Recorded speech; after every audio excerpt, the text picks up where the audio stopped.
So today's topic is dipole moment. What is dipole moment? Why we read it?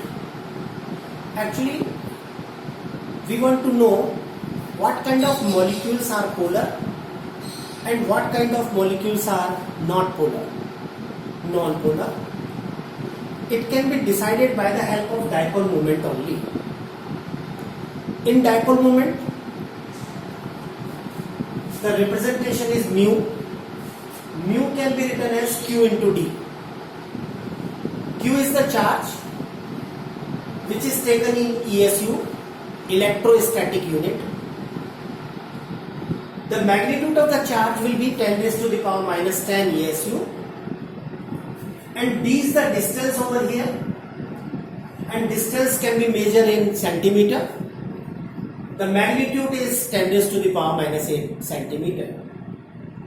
So when we will put the value of Q and D in the formula, it will come 10 raised to the power minus 18 ESU centimeter.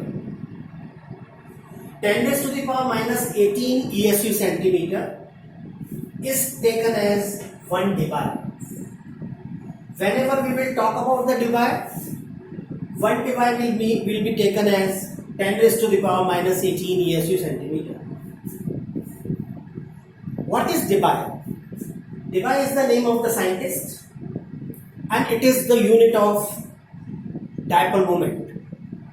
If suppose somewhere the dipole moment is 1.6 debye, then we will say the dipole moment is 1.6 into 10 raised to the power minus 18 ESU centimeter. So, if the dipole moment is 0, the molecule will be non-polar. If the dipole moment is non-zero, it will be polar. Here we will not do the numericals, only we will decide the given molecule is polar or not by calculating the dipole moment. To understand the dipole moment, we must know about the electron negativity. Electron negativity is the power to attract shared pair of electron. The electron negativity of phone call FO and NCl, whose electron negativities are given over here, they are the most electronegative atom in the whole periodic table. On the base, by the help of electron negativity, we will decide the given molecule is polar or not. For example, HCl. When we will compare the electron negativity of H and Cl, the electron negativity of Cl is more. You can see here. H is not present in here. That means H is less electronegative. So the shared pair of electrons will shift towards Cl. And how we will represent it? This arrow, red color arrow, is showing that the shared pair is shifting towards Cl, and due to the shifting of shared pair of electron, hydrogen is having positively charged, so we have made a vertical line on the arrow. So it will be positively charged and it will be negatively charged.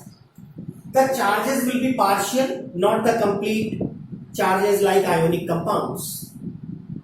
So we can say one vector is developed. This vector will have some value, so the dipole moment will not equal to 0. The another example is CO2, which is linear in geometry. Here it is very compulsory to know the shape and the geometry of the given molecules, whosoever we are discussing for the dipole moment. When we will compare this oxygen-carbon bond, oxygen is more electronegative. So the shared pair of electron will shift towards oxygen, and the carbon will be positive. In this bond also, carbon will be positive. Electrons are attracted towards oxygen.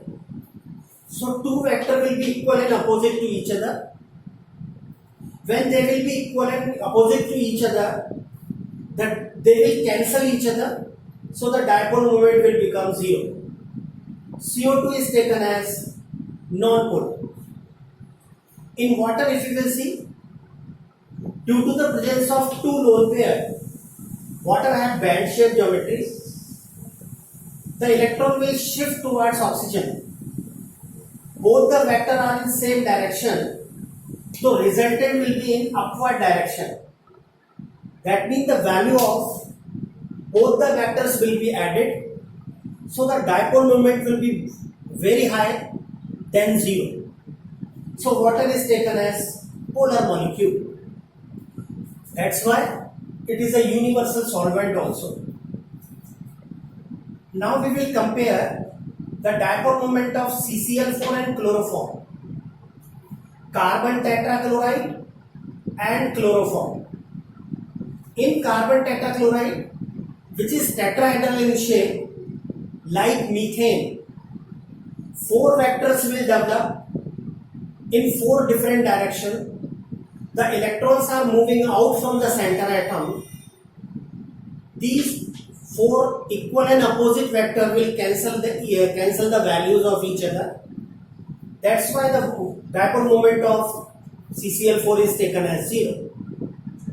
While in chloroform, if you will see, although the 3 chlorine will attract the electron towards themselves, so 4 vector are in opposite direction, but 1 vector of CH bond is towards the center atom. So although the value of dipole moment of chloroform will be very less, but it will not be equal to 0. That's why the chloroform will have slightly polar nature. Now we will see the dipole moment of BF3 or BCl3. In BF3, trigonal planar is the geometry. Fluorine is highly electronegative in comparison to boron. So 3 vectors will develop. These 3 vectors are equal and opposite to each other. They will cancel their values. So the dipole moment will come 0. And it will be called non-polar molecule. Here is the comparison of ammonia and NF3. Ammonia is pyramidal in shape. NF3 is also pyramidal in shape. Electron negativity of nitrogen is higher than hydrogen. So 3 vectors will develop. The electron will shift towards nitrogen. Nitrogen is highly electronegative. So the sum of these 3 vectors will be in upward direction. As a result, the dipole moment value will be very higher than 0. It will not be equal to 0. So ammonia is a very good polar compound. In NF3, fluorine is more electronegative than nitrogen. So 3 vectors will develop towards outside. These vectors will be equal and opposite. They will cancel their values, so the dipole moment should be 0. But due to the presence of lone pair, some dipole moment is generated. Whenever the lone pair is present on the center atom, some dipole moment is generated and it is not equal to 0. Although the value will be very less, but we cannot say it 0.